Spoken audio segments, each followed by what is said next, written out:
अच्छा शाह खबर साहब, आज की जो थोड़ी सी हेयरिंग हुई है उसकी अगर डिटेल बता दीजिए कि आज जो उनके जो ज़ाहिर के वालिदैन की जो बेल पिटिशन थी उस पर उनके वकील साहब ने आज जुज़वी बहस कर दी है और वो बाकी अपनी बहस जो है वो कल जारी रखेंगे और उसके बाद फिर हम उसका जो है वो जवाब देंगे। ठीक। अस्सलाम वालेकुम नाजरीन, मैं हूं फ़याज़ महमूद और आप देख रहे हैं फ़याज़ महमूद यूट्यूब चैनल।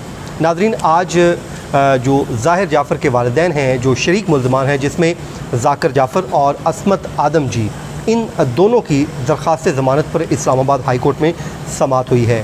ख्वाजा हारिस उनके वकील आज इस्लामाबाद हाई कोर्ट में पेश हुए।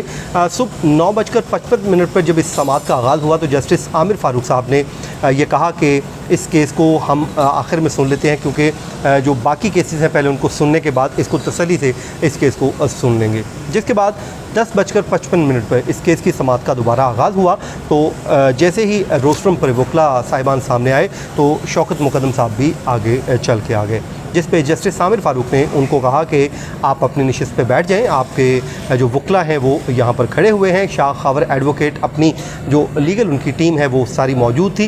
तो ख्वाजा हारिस ने इस पे आर्गूमेंट का आगाज़ किया। आर्गूमेंट के आगाज़ से पहले इस्लामाबाद हाई कोर्ट के जस्टिस आमिर फ़ारूक ने बड़े अहम सवालात पूछे। जो उनका पहला सवाल ये था कि जो इस केस के चालान की क्या पोजीशन है, क्या चालान आ चुका है? तो जिस पे बताया गया शाह खबर एडवोकेट की जानिब से कि इस केस में चालान जमा करवाया जा चुका है ट्रायल कोर्ट के अंदर। तो अदालत को ये भी बताया गया कि इसमें एक प्राइवेट गवाह है। प्राइवेट गवाह जो मुद्दई मुकदमा शौकत मुकद्दम साहब हैं वो ख़ुद हैं और बाकी पुलिस एहलकार हैं। तकरीबन ये 18 गवाहान बनते हैं और बहुत ही थोड़े इस केस में गवाहान हैं, इसलिए उन्होंने कहा कि हम उम्मीद करते हैं कि इसका जो ट्रायल है वो बहुत जल्द कंप्लीट हो जाएगा। जिसके बाद ये ख्वाजा हारिस को कहा गया कि आप अपने दलाइल का बाज़ाब्ता तौर पे आगाज़ करें। उन्होंने सबसे पहले कहा कि जी मैं FIR को पढ़ना चाहता हूं कि FIR में लिखा क्या हुआ है। ख्वाजा हारिस ने FIR को पढ़ा। उसमें उन्होंने बताया कि ये 11:30 पर FIR दर्ज की गई है। 10 बजे के वकूए का वक्त लिखा गया है और FIR में जिस दिन ये पहली FIR हो रही है 20 जुलाई को, उसमें वालिदैन यानी कि ज़ाकिर जाफ़र और अस्मत आदम जी का कोई ज़िक्र नहीं है। फिर उन्होंने कहा कि पुलिस ने 24 जुलाई को एक जो ज़ाहिर जाफ़र है उसकी स्टेटमेंट रिकॉर्ड की और फिर 27 जुलाई इनको गिरफ़्तार कर लिया गया। फिर दोनों को 27 जुलाई को जुडिशल रिमांड पर अडियाला जेल मुंतकिल कर दिया गया। फिर 29 जुलाई को ज़मानत के लिए रजू किया गया और जो कि 5 अगस्त 2021 को इन दोनों मुल्ज़मान की ज़मानतें खारिज कर दी गई लोअर कोर्ट की जानिब से। और उन्होंने कहा कि इस केस में 2 बुनियादी तौर पे शवाहिद हैं। एक शवाहिद वो है जो स्टेटमेंट ली गई ज़ाहिर जाफ़र की और उसको शवाहिद बनाया गया है, और दूसरी स्टेटमेंट वो है उन्होंने कहा जी वो स्टेटमेंट पुलिस की मौजूदगी में, पुलिस स्टेशन में मुद्दई मुकदमा की मौजूदगी में ज़ाहिर जाफ़र की रिकॉर्ड की गई और उसने पूरा जो मुद्दा है बयान किया कि उस दिन हुआ गया। उन्होंने कहा कि अभी मैं इस पर नहीं जाता कि इस स्टेटमेंट की वैल्यू क्या है। बहरहाल उन्होंने कहा कि एक शवाहिद इस्तगासा का ये है। फिर उन्होंने कहा कि दूसरा जो इस्तगासा का शवाहिद है जो वो कॉल रिकॉर्ड है जो ज़ाहिर जाफ़र की, फिर वहाँ के जो मुलाजमीन हैं उनकी, उन तमाम का जो आपस में कॉन्टेक्ट हो रहा था ज़ाकिर जाफ़र या उनकी वालिदा अस्मत आदम जी के साथ। तो जिसके बाद उन्होंने इन 2 आर्गूमेंट्स में कहा कि एक स्टेटमेंट, दूसरी कॉल रिकॉर्ड, इस पे इस्तगासा इन मुल्ज़मान की हद तक शवाहिद पे जो है वो इन्हसार कर रही है। फिर अदालत में ने पूछा कि जो पोस्टमार्टम है उसमें कत्ल का वक्त क्या आ रहा है। तो ख्वाजा हारिस का कहना था कि तकरीबन 9 से 10 घंटे का ये वक्त आ रहा है, जिसमें कि 9 से 10 घंटे पहले पोस्टमार्टम होने से पहले कत्ल कर दिया गया था। फिर बॉडी जो है वो हॉस्पिटल लाई जाती है, 12:30 बजे उसकी आमद लिखी हुई है। और उन्होंने ख्वाजा हारिस ने ये तस्लीम किया कि ये तस्लीम शुदा हकीकत है कि ज़ाहिर जाफ़र मौका वारदात से पकड़ा गया था।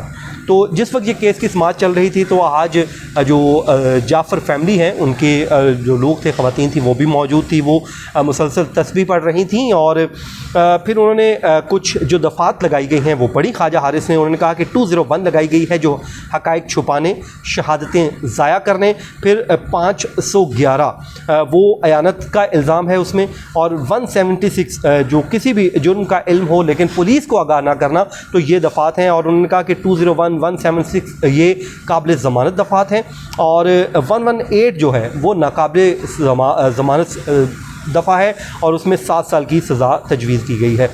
और उन्होंने ये भी कहा कि इन दोनों के ऊपर, ज़ाकिर जाफ़र और असमत आदम के ऊपर किसी किस्म का कोई भी अगवा का इल्ज़ाम नहीं है। फिर उन्होंने शौकत मुक़द्दम साहब का 24 जुलाई की स्टेटमेंट भी पढ़ के सुनाई है इस अदालत में, और जिस पे उन्होंने कहा कि जो स्टेटमेंट होती है किसी भी मुल्ज़िम की, जो 24 जुलाई को ज़ाहिर जाफ़र ने दी, इस पे हम बाद में बात करेंगे। तो जस्टिस आमिर फ़ारूक ने कहा कि आम तौर पे प्रैक्टिस तो यही होती है जो हमने बरतानिया में देखा कि जो किसी भी वो क्रिमिनल मुल्ज़िम का बयान जब रिकॉर्ड करती है इस्तग़ासा या पुलिस, तो उसको रिकॉर्ड कर लेती है ताकि उसके तासुरात तक कैप्चर हो जाए, पता चले कि इससे किस ज़रिए से सवाल पूछा गया, क्या सवाल पूछा गया और उसका रिप्लाई क्या था, ताकि उसमें कोई चांस ना हो। लेकिन पाकिस्तान में अभी तक ये प्रैक्टिस शुरू नहीं हुई। तो ख्वाजा हारिस ने कहा कि अब तो इंडिया में भी ये प्रैक्टिस शुरू हो चुकी है। और जिसके बाद उन्होंने कहा कि मुल्ज़िम के बयान में भी ऐसा कुछ नहीं कि वालिदैन ने कोई कत्ल करने में अयानत की हो या मुआवनत की हो। उन्होंने कहा कि मुल्ज़िम का भी ऐसी स्टेटमेंट कुछ नहीं है। तो फिर उसके बाद अदालत ने एक सवाल पूछा कि जो मुद्दई मुकदमा का एक ज़िमनी स्टेटमेंट है 24 जुलाई की, जिसमें उसकी क्या लॉजिक है। तो इस पे ख्वाजा हारिस ने मीनार पाकिस्तान केस का हवाला दिया। उन्होंने कहा कि मीनार पाकिस्तान पे एक अफसोसनाक वाक़या हुआ और उसमें इन्वॉल्व थे 10 से 15 लोग, लेकिन इन्होंने 150 से ज़ायद बंदा पकड़ लिया और हर उस बंदे को पकड़ लिया जो उस वीडियो में दिखाई दे रहा था। तो जिसमें लोगों की ज़ाहिर है इज़्ज़तें भी उछाली गईं।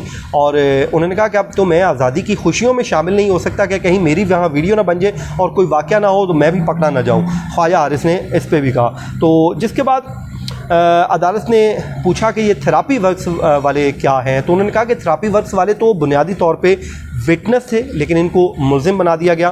ख्वाजा हारिस का ये कहना था। और जिस पर दो जो मुलाजमीन हैं, जो अंदर 3 मुलाजमीन थे, उनसे मुतल्लिक जब सवाल हुआ तो ख्वाजा हारिस ने कहा कि उनका केस बड़ा मुख्तलिफ केस है थेरापी वर्क्स वालों से, क्योंकि मुलाजमीन उस वक्त कत्ल की वारदात के वक्त घर में भी मौजूद थे।